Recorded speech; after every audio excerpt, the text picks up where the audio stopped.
Good morning everyone. पाठशाला YouTube channel में आपका स्वागत है। आज जो है क्लास 8 का मैथमेटिक्स टॉपिक है फैक्टराइजेशन। ओके, और फैक्टराइजेशन में आज हम लोग सीखेंगे किसी भी नंबर का हम लोग फैक्टर कैसे कर सकते हैं, चाहे वो नेचुरल नंबर में हो चाहे अलजेब्रा में हो। ओके, तो सबसे पहले हम लोग जानते हैं कि फैक्टर है क्या, व्हाट इज फैक्टर। फैक्टर इसको हिंदी में हम लोग कहते हैं गुणनखंड। हम लोग जैसे बिहार बोर्ड का स्टूडेंट जो पढ़ते हैं उसको गुणनखंड पढ़ते हैं। गुणनखंड का अगर हम डिफाइन करें, गुणनखंड, ठीक है ना। गुणनखंड के मतलब गुणन जोड़ खंड, गुना यानी कि मल्टीप्लाई, अखंड है ना, डिवाइड है ना, मल्टीप्लाई के रूप में अलग अलग कर देना ही फैक्टराइजेशन कहलाता है। यानी कि उसको हम सिंपल लैंग्वेज में कह सकते हैं कि smallest unit in multiplication, smallest unit in multiplication. जैसे देखिए क्या होता है स्मॉलेस्ट यूनिट मल्टीप्लिकेशन। हम एक छोटा सा डिजिट लेते हैं 4, तो 4 में जो 4 का स्मॉलेस्ट यूनिट इन मल्टीप्लिकेशन होता है, यानी स्मॉलेस्ट पार्ट इन मल्टीप्लिकेशन, क्या हम इसको कर सकते हैं 2 इंटू 2। ये हुआ फैक्टराइजेशन, यानी कि 4 का फैक्टर क्या आया 2 इंटू 2। ये हुआ फैक्टराइजेशन इन नेचुरल नंबर, है ना। क्या होता है नेचुरल नंबर, ठीक है ना। फैक्टराइजेशन इन नेचुरल नंबर, है ना, ये नेचुरल नंबर का हुआ। इसी तरीके से हम कोई भी डिजिट ले सकते हैं। 6 लेते हैं तो 6 का फैक्टराइजेशन क्या होगा 2 इंटू 3। 9 का फैक्टराइजेशन क्या होगा 3 इंटू 3। 8 का फैक्टराइजेशन क्या होगा 2 इंटू 2 इंटू 2। ये फैक्टराइजेशन है, ये नेचुरल नंबर का फैक्टराइजेशन है। लेकिन हम लोग क्लास 8 में सिर्फ नेचुरल नंबर का फैक्टराइजेशन नहीं पढ़ेंगे, ये क्लास 2, 3, 4, 5 में पढ़ा करते थे, है ना, फैक्टराइजेशन नेचुरल नंबर। आज हमको पढ़ना है फैक्टराइजेशन इन अलजेब्रा, फैक्टराइजेशन इन अलजेब्रा। तो अलजेब्रा में फैक्टराइजेशन कैसे हम सीखेंगे, जो हम देखते हैं कुछ नहीं। अलजेब्रा के बारे में आप लोगों को पहले बताया गया था कि अलजेब्रा क्या है। हम लोग इंग्लिश में पढ़ते हैं अल्फ़ाबेट, है ना। तो उस अल्फ़ाबेट को मैथमेटिक्स में एंट्री दिया गया, ठीक है। उस अल्फ़ाबेट को मैथमेटिक्स में एंट्री दिया गया ABCDEF। ओके, तो क्या हम ABCD पढ़ेंगे मैथ में? नहीं। ABCD इसलिए दिया गया कि मैथ में आप दो तरह का नंबर जानते हैं, एक नोन नंबर और एक unknown number. Known number is a constant, unknown number is never constant. Unknown number constant नहीं होता है ना। और नोन नंबर जो है कांस्टेंट। नोन नंबर जैसे अभी हम नेचुरल नंबर की बात करें, जैसे all natural numbers are known number, all natural number are known number, and all alphabet in mathematics are unknown number. हम जितने भी अल्फाबेट अगर हम यूज करते हैं मैथमेटिक्स में, वो सब क्या होता है अननोन नंबर, है ना। और इस अननोन नंबर को मैथमेटिक्स में हम क्या यूज करते हैं, आप लोग बता सकते हैं? पहले भी बताए थे कि एक्स वाई जेड ABCD जो होता है ना, उसको मैथ में हम क्या बोलते हैं वेरिएबल। ओके, है ना। इसको हम मैथमेटिक्स में क्या बोलते हैं वेरिएबल, ठीक है। तो अब हम इसको अल्फाबेट नहीं बोलेंगे, क्या बोलेंगे वेरिएबल। तो variable ABCD XYZ element PQRS जो भी हम लेट करते हैं तो वेरिएबल। और वेरिएबल का जो वैल्यू होता है अलग अलग हो सकता है, डिफरेंट होता है, ठीक है। हम सपोजेड E है, कोई भी हम अननोन नंबर लिए E का वैल्यू 8 भी हो सकता है, E का वैल्यू 4 भी हो सकता है, E का वैल्यू 5 भी हो सकता है, कुछ भी, एनीथिंग। अब वो डिपेंड्स करता है वहाँ के जो मैथ है या जो हम लोग का प्रॉब्लम्स है उसके कंडीशन पे कि क्वेश्चंस क्या कह रहा है। क्वेश्चन के अनुसार हमारा ये वेरिएबल का वैल्यू अलग अलग आ सकता है। अब हम जानते हैं आगे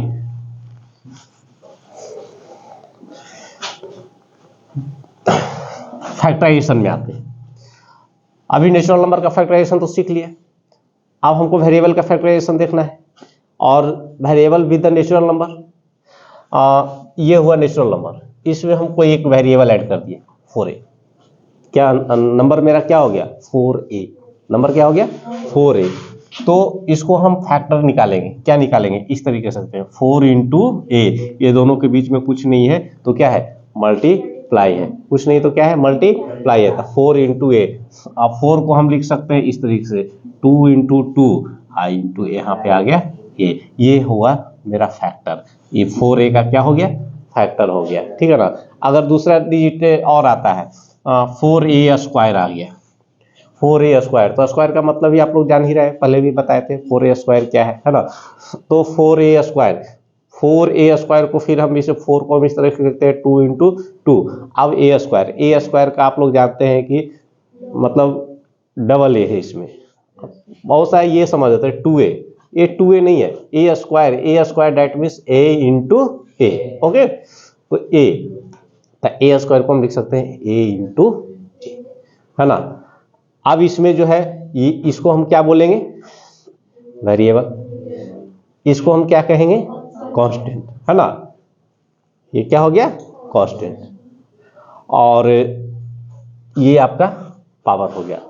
अच्छा, एक चीज और, कोफिशिएंट पढ़े होंगे पहले, कोफिशिएंट। इसमें a का कोफिशिएंट कौन है? 4 है।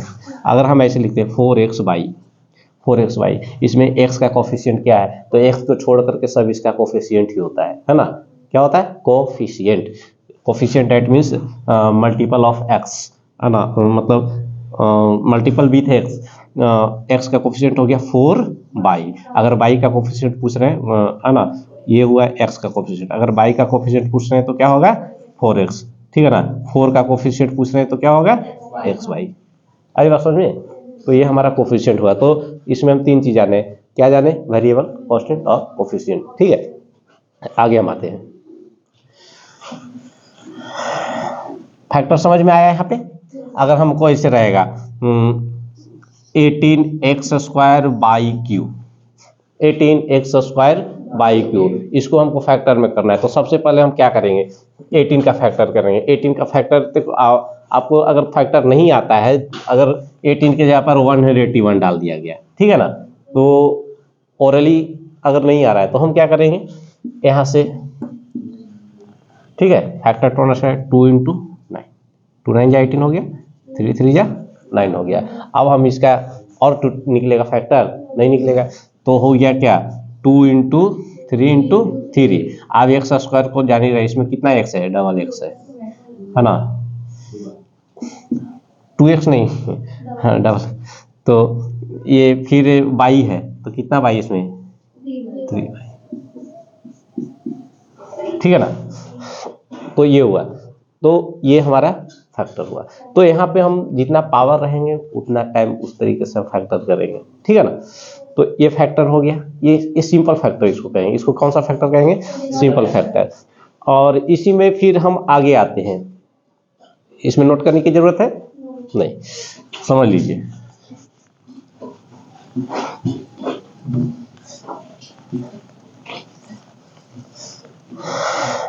ये नॉर्मल फैक्टर हुआ, है ना। अब हम आते हैं इस तरीके से, हमारा क्वेश्चन में ऐसे आता है, हम ये वाला फैक्टर को तो ऑलरेडी जान चुके हैं, 2 इंटू a, लेकिन हमको ऐसे आ गया 4a प्लस 4। इसमें कैसे फैक्टर? इसमें हमको फैक्टर करना है ना। फैक्टर का मतलब होता है कि इसको स्मॉलेस्ट पार्ट में डिवाइड कर देना, स्मॉलेस्ट पार्ट में डिवाइड कर देना, यही ना फैक्टर सीख रहे हैं। तो 4a प्लस 4 को फैक्टराइज करना है। कैसे फैक्टराइज करेंगे?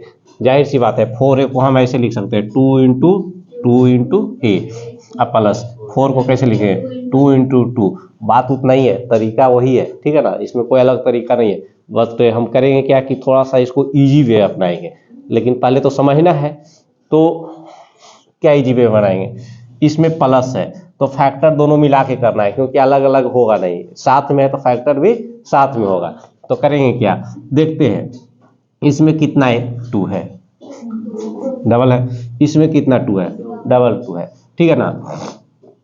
तो इसका डबल 2 और इसका डबल 2 दोनों में मैच कर रहा है ना। इसमें अच्छा बताइए इसमें टर्म कितना है, टर्म कितना है, टर्म समझ रहे हैं, 2 टर्म है ना। जितना मतलब पॉलिनोमियल में आपको पढ़ना था टर्म ऑफ पॉलिनोमियल है ना, जिसमें सिंगल है उसमें सिंगल टर्म हो गया है ना, 1 टर्म जिसमें वो 1 प्लस माइनस से ऐड है तो 2 टर्म, 2 प्लस माइनस से ऐड है तो 3 है ना, 3 टर्म हो गया। तो इसमें 2 टर्म, अगर यहाँ पे और कुछ रहता है ना तो ये 3 टर्म, यहाँ पे और कुछ रहता तो ये कितना हो जाता 4 टर्म, लेकिन ऐसा तो है नहीं, ठीक है ना। हमको 2 टर्म में इसको फैक्टराइज करना है। तो देखते हैं दोनों में कॉमन एक वर्ड यहाँ आ रहा है, कॉमन। कॉमन क्या है, तो कॉमन कहने का मतलब है कि वैसा चीज जो सब में मिलता हो, वैसा चीज, यानी हम मैथ पढ़ रहे हैं तो मतलब मैथ में डिजिट मिलेगा या तो फैक्टराइज मिलेगा, वेरिएबल मिलेगा, ठीक है। तो मैथ में डिजिट या वेरिएबल मिलेगा, तो कॉमन डिजिट या कॉमन वेरिएबल। तो इसमें कॉमन वेरिएबल या कॉमन डिजिट मिलेगा। अगर आदमी में कॉमन कुछ देखना है तो आदमी में क्या कॉमन होता है भाई, तो आदमी में ब्लड कॉमन होता है ना। सबका अगर कलर के हिसाब से लेंगे तो सबका ब्लड रेड होता है, हेयर कॉमन होता है, सबका हेयर जो है ब्लैक होता है। इस तरीके से मतलब जो सब में मिलता है उसको कॉमन कहते हैं, ठीक है ना। तो इसमें कौन मिल रहा है, इसमें ये 2 2 2 मिल रहा है ना। तो कितना कॉमन हो गया, 2 इंटू 2, क्या कॉमन हो गया 2 इंटू 2। तब बताओ इसमें से 2 इंटू 2 निकाल लिए तो क्या बच गया, ये बच गया, प्लस के प्लस। इसमें से 2 इंटू 2 निकाल लिए तो क्या बच गया 1। तो हमारा आंसर क्या होगा 4 इंटू ए प्लस, ये हमारा क्या हो गया आंसर। इसी को यही हमारा फैक्टर मिला, ये क्या मिला हमें फैक्टर। अगर हमको ऐसे रहता second question 6x square plus 9x, ठीक है, 6x स्क्वायर प्लस 9x, ठीक है। तो अब इसमें हमको कॉमन फैक्टर निकालना था, तो कॉमन इसमें फैक्टराइज इसको जब करेंगे तो कॉमन लेंगे हम। सबसे पहले फैक्टर में हम कॉमन देखेंगे, कॉमन क्या है। तो इसमें क्या है 6x स्क्वायर है और क्या है 9x है। इसमें भी वही बात करेंगे 2 इंटू 3 और x स्क्वायर को क्या होगा x इंटू एक्स, प्लस 9 का क्या होगा 3 इंटू 3 इंटू एक्स, ठीक है। अब देखो दोनों में क्या कॉमन आ रहा है, तो देखो 2 इसमें भी 2 है, कॉमन नहीं होगा। इसमें 3 है, इसमें 3 है, कॉमन हो गया, ये वो 3 कॉमन हो गया। और इसमें देखो और कोई डिजिट है, डिजिट और कोई है नहीं है, और इसमें है 3 है, तो एक 3 है लेकिन और इसमें 3 है नहीं है। तो हमारा कॉमन क्या, डिजिट में क्या कॉमन मिला है, एक कॉमन मिला, यानी नोन नंबर में एक ही कॉमन वाला 3। अब इसमें अननोन नंबर में आते हैं x और x, एक कॉमन हो गया। और भी कॉमन है, और भी कोई ऐसा चीज है जो दोनों में मैच कर रहा है, नहीं कर रहा है। तो जो मैच कर रहा है उसको बाहर निकालेंगे। क्या मैच किया 3 है ना, क्या मैच किया 3, और 3 का बाद क्या बच गया, इसमें क्या बच गया 2 बच गया नहीं, और क्या बच गया x बच गया। अब प्लस ये 3 से 3 क्या बच गया इसमें 3 है ना, x तो इधर मिल ही गया, x तो कॉमन आ गया। तो हमारा आंसर क्या आया finally 3x into 2x plus 3 है ना, ये हमारा आंसर आया। तो ये फैक्टर ये फैक्टर हुआ, आई बात समझ में, कोई प्रॉब्लम नहीं। तो उसी तरीके से और भी हम फैक्टराइजेशन फाइंड आउट कर सकते हैं, ठीक है। अब देखिए ना एक और हम एग्जांपल दे रहे हैं सिंपल सा 18x square by minus 24xy square, ठीक है ना। थोड़ा सा टफ आया है, इधर से थोड़ा सा टफ है, इधर से थोड़ा टफ ये हुआ, इधर से थोड़ा टफ ये हुआ। 18x square by minus 24xy square, ये दोनों में यहाँ देखिए हम बार बार इसको इस तरीके से स्मॉलेस्ट पार्ट में डिवाइड कर रहे हैं। ये डिवाइड कर रहे हैं हम आपको समझाने के लिए, हम जब समझ जाएंगे तो हम विदाउट डिवाइड किए हुए हम देख सकते हैं कि दोनों में क्या कॉमन हो सकता है, ठीक है ना। तो अब यहाँ देखते हैं, हम अब इस बार विदाउट डिवाइड का आते हैं। यहाँ 18 है, यहाँ 24 है। हम देखेंगे ऐसा कौन सा डिजिट है जिससे दोनों में डिवाइड लगता है, यही ना कॉमन होगा। वही इसमें देखिए, इसमें कौन सा डिजिट 3 था जिसमें दोनों में डिवाइड लग रहा था, ठीक है ना। और उसी तरह से इसमें अब देखेंगे कौन सा ऐसा डिजिट है जिससे दोनों में डिवाइड लग रहा है। तो यहाँ 18 है, यहाँ 24 है, ऐसा कौन सा डिजिट है दोनों में डिवाइड लगता है। लॉन्गेस्ट लार्जेस्ट डिजिट लेना है, लार्जेस्ट डिजिट है ना। कोई ऐसा डिजिट है जो लार्जेस्ट डिजिट हो, है ना। कॉमन तो ज्यादा से ज्यादा लेते हैं ना, ज्यादा से ज्यादा, है ना, जो दोनों में मैच करे, कम से कम वाला नहीं, ज्यादा से ज्यादा वाला। तो ऐसा हम देखते हैं कि इसमें 6 ऐसा डिजिट है जो 18 भी डिवाइड करता है और 24 भी डिवाइड करता है ना। सबसे पहले 2 भी करता है, 2 भी करता है। अगर नहीं समझ में आ रहा है तो हम ऐसे देखेंगे, 2 से दोनों कैंसिल होता है, होता है। 2 के बाद भी किसी से कैंसिल होता है, 4 से होता है कैंसिल, नहीं होता है, ये होता है, हो जाता है, लेकिन होना चाहिए दोनों में। चलो 4 कैंसिल, 5 से तो कभी नहीं होगा दोनों, 6 से, 6 2 जा 18 और 6 4 जा 24, है ना। 6 के बाद और भी कुछ होता है, 9 से, 9 2 जा 18, लेकिन इससे होता है, 9 से नहीं होता है, अब नहीं होगा। तो हम 6 ही ऐसा डिजिट है जो दोनों को डिवाइड करता है। तो नोन नंबर में कौन सी कॉमन हो गया भाई, 6 हो गया। और अननोन नंबर में क्या कॉमन होगा, इसमें देखिए कितना x है, डबल x, इसमें तो कितना x कॉमन होगा, 1x, जो दोनों में मैच करता है। इसमें कितना y है, इसमें कितना y है, तो इसमें कॉमन क्या होगा, क्योंकि एक ही दोनों में मैच कर रहा है। इसमें क्या बच गया, 6 3 जा 18, 6 3 जा 18, है ना, 6 3 जा 18 आएगा ना। मल्टीप्लाई जब करेंगे, है ना, और इसमें देखिए x से एक x निकल गया, क्या बच गया है, y से y कैंसिल हो गया, कुछ नहीं बचा, -6 4 जा 24, x से x कैंसिल हो गया, y से एक y कैंसिल हो गया, क्या बच गया, y, 3x - 4y, ये हमारा आंसर हो गया, है ना। अब हम आते हैं आगे, कोई दिक्कत और इसमें कुछ पूछना है, नहीं ना, ठीक है, ओके। अब हम आते हैं एक्सरसाइज में 12.1। आपको जितना भी इसका छोटा मोटा पार्ट था हम बता दिए हैं। अब एक्सरसाइज में आते हैं 12.1 एक्सरसाइज, है ना, फैक्टराइजेशन का 12.1। अलग अलग बुक में अलग अलग एक्सरसाइज मिल सकते हैं, तरह का क्वेश्चन मिल सकते हैं, बट मेथड सबका सेम होता है ना। आप कोई भी बुक से बना सकते हैं, लेकिन मेथड सबका यही होगा, उसमें कोई डिफरेंस नहीं होगा। यार सरवाल का एक्सरसाइज है, इसलिए 12.1 में हम पहला क्वेश्चन पे आते हैं। 2y and 22xy, 2y and 22xy, है ना। हमारा क्वेश्चन क्या कहता है, जो अच्छा से देखिए, है ना। Find the common factor of the given term, है ना, ये टर्म है, इसमें कॉमन फैक्टर पूछ रहा है। कॉमन फैक्टर क्या होगा, तो इसमें देखिए, इसमें कॉमन फैक्टर क्या हो सकता है। तो सबसे पहले इसमें आप चेक कीजिए, हम छोटे छोटे पार्ट्स में करके बनाए तो उस तरीके से बना सकते हैं, या आपको समझ में आ गया तो डायरेक्ट बना सकते हैं। इसमें स्मॉलेस्ट डिजिट क्या है, 2 है, 2 से और कुछ छोटा हो ही नहीं सकता है। तो 2 और इसमें 22, ये दोनों में कॉमन क्या हो सकता है, 2 हो सकता है, ठीक है ना। और ये दोनों में कॉमन क्या हो सकता है, y, यही हमारा कॉमन फैक्टर है। इसमें कॉमन फैक्टर क्या है, 2y, है ना। कॉमन फैक्टर पूछा है, इसमें स्पष्ट कर रहा है कॉमन फैक्टर, तो कॉमन फैक्टर इसमें क्या है, 2y, और कुछ इसमें कॉमन नहीं है, ठीक है ना। तो हमारा ये आंसर हो गया 2y, ओके। चलिए अब हम आगे आते हैं। इसी में अगर 2 है, 3 है, 4 है ना, एक और हम बताते हैं। क्वेश्चन हमारा 10 PQ 20 QR, है ना, 10 PQ 20 QR and 30 RP, 30 RP, ठीक है ना।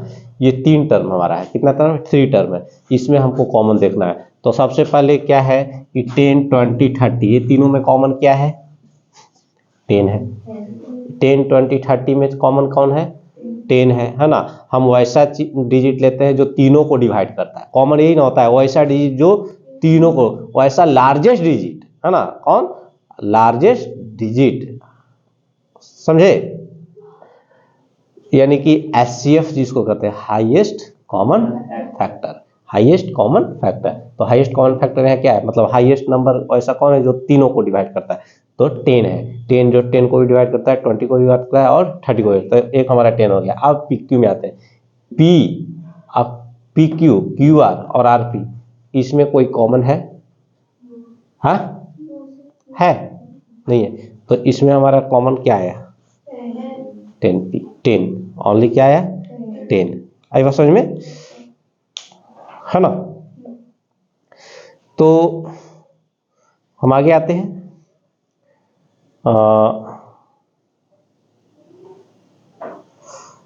Second question, factorise the following expression. Factorise, second question number second में हमारा क्या है, फैक्टराइज द फॉलोइंग एक्सप्रेशन। कोई एक्सप्रेशन दिया हुआ है, इसमें तो अलग अलग टर्म था, एक्सप्रेशन था ही नहीं, है ना, टर्म था तो अलग अलग था, तो उसका तो अलग अलग आंसर ही आएगा। तो अब यहाँ क्वेश्चन नंबर 2 में फैक्टराइज द फॉलोइंग एक्सप्रेशन, और एक्सप्रेशन है क्या, देखिए हम इसमें से आपको 2-3 क्वेश्चन बता देते हैं, समझ लीजिएगा, बना लीजिएगा। तो 6P minus 12Q, 6P minus, ये क्वेश्चन नंबर 2 का फर्स्ट क्वेश्चन है ना, 6P minus 12Q।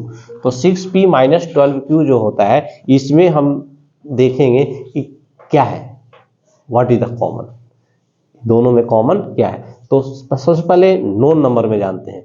Known number में 6 और 12 में ऐसा कौन सा डिजिट है जो दोनों को डिवाइड करता है, कौन सा डिजिट है, 6 है ना। हाईएस्ट कॉमन फैक्टर क्या है इसमें, 6 है। और इसके बाद कोई ऐसा डिजिट है जो दोनों को डिवाइड करता है, नहीं है। अब आते हैं नोन नंबर में, यहाँ क्या है, P है, यहाँ क्या है, Q है। ये दोनों में से कोई एक दूसरे को डिवाइड नहीं करता, नहीं करता, ऐसे ही छोड़ देंगे। इसमें 6 से 6 कैंसिल हो गया, क्या बच गया, P, और इसमें 6 2 जा 12, और इसमें क्या बच गया, Q, ठीक है ना। तो हमारा आंसर हो गया 6 इंटू P माइनस 2Q, यही हमारा फैक्टर है ना। सेकंड क्वेश्चन में हम आते हैं। एक तरह का क्वेश्चन है ना, कोई देखिए तो कोई क्वेश्चन हमको बताइए जिसको हम बता दें आपको, है ना, कोई भी क्वेश्चन।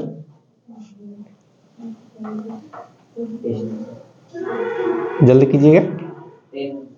10, ओके, 10 में आते हैं। एक्स स्क्वायर बाई जेड, है ना, क्वेश्चन नंबर 10, है ना, इसी का क्वेश्चन नंबर 2 का ही 10 है।